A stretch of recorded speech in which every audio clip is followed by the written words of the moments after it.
8월 12일 수요일 경기도 코로나19 대응 관련 정례 브리핑을 시작하겠습니다. 경기도 확진자 발생 현황입니다.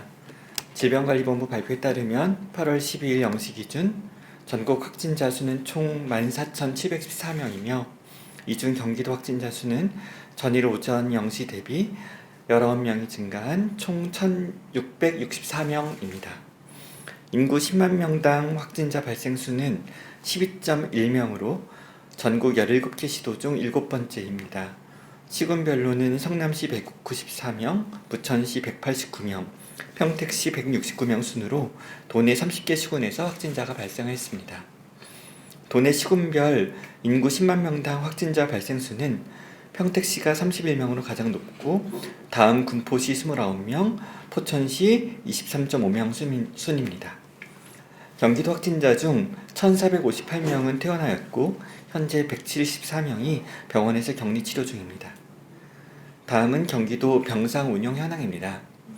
8월 10일 0시 기준 경기도는 총 14개 병원에 552개의 확진자 치료 병상을 확보하고 있고 현재 사용 중인 병상은 28.3%인 156병상입니다.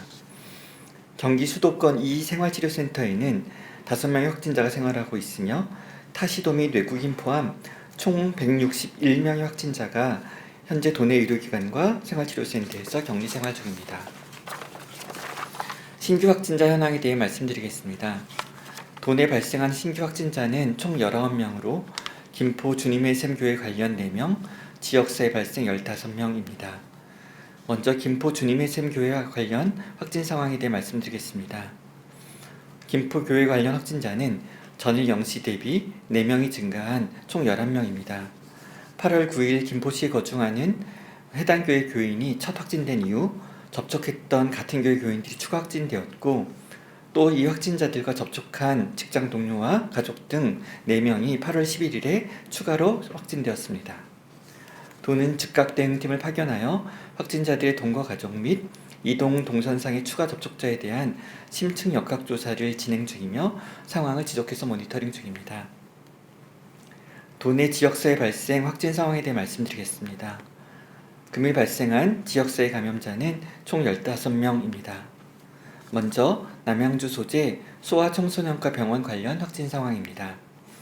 남양주시에 거주하는 남편과 배우자, 자녀 등 일가족 3명이 확진 판정을 받았으며 이분들은 남양주 소재 한 소아청소년과 병원에서 8월 5일부터 입원 치료 등을 받은 이력이 있습니다. 일가족이 방문했던 해당 소아청소년과 병원은 2주간 폐쇄 조치되었으며 직원 및 입퇴원 환자 등 139명을 대상으로 한 진단검사 실시 및 능동감시 시행 중입니다.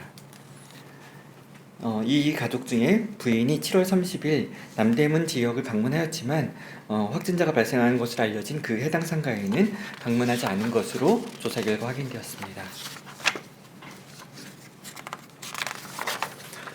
초등학생 자녀는 학교 등교 이력은 없고 수영장에서 접촉했던 25명에 대해 검사가 진행 중입니다. 다음은 용인시 소재 고등학교 관련 확진 상황입니다. 용인시 소재 대지고등학교 1학년 학생이 8월 10일 발열, 두통 등 증상 발현 후 확진되었고 이 확진자와 접촉한 친구 등 4명이 추가로 확진되었습니다. 감염 경로는 아직 밝혀지지 않았으며 확진자들의 가족에 대한 검사 실시 및 모니터링 중입니다. 다음은 광주 일가족 관련 확진 상황입니다. 광주시에 거주하는 남편, 배우자, 자녀 등 일가족 3명이 확진 판정을 받았는데 서울 강남구 확진자와 접촉 후 감염된 것으로 현재 추정 중입니다. 모두 지역사회 발생 15명의 감염 경로들은 아직 확인 중인 과정이고 감염원 추가 접촉자에 대한 심층 역학조사를 진행 중입니다. 경기도는 코로나19 집단 감염에 취약한 요양병원에 대하여 감염관리 교육을 시행 중입니다.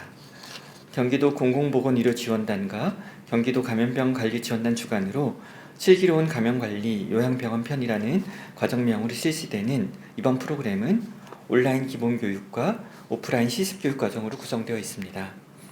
온라인 동영상 강의는 의과대학과 간호대학의 감염내과 및 감염관리 전문 교수진이 제작에 참여하였고 유튜브에 공개되어 있어 누구나 접속하여 활용할 수 있습니다. 실습교육은 미리 신청 접수한 도내 요양병원 감염관리 전담자 또는 겸임자를 대상으로 하고 8월 18일부터 9월 1일까지 총 5회에 걸쳐 국군수도병원에서 진행됩니다. 1회당 30명씩 총 150명 교육 예정입니다. 해당 교육은 감염관리 전문가, 도청이 역학조사관, 경기도 감염병관리지원단, 국군수도병원의 의료진 등이 강사로 나서 의료기관 내 코로나19 확진자 발생 시의 역학조사 사례를 공유하고 시나리오를 기반으로 한 확진자 발생 대비 모의훈련, 개인보호구 착탈의 실습 등을 중심으로 이루어집니다. 코로나19 감염은 기저질환이 있는 노년층에서 특히 위험합니다. 요양병원, 요양시설 같은 공간에서 감염이 확산된다면 그 피해가 무척 큽니다. 도는 이런 취약 공간을 보호하기 위한 다양한 정책들을 고민 실행해왔고 이번 교육 훈련 프로그램도 역시 같은 맥락에서 기획되었습니다. 요양병원의 실제 현실을 고려한 이번 교육 과정이 활발히 운영돼서 입소 환자와 보건의료 노동자의 안전을 지키는 데 도움이 되기를 소망합니다.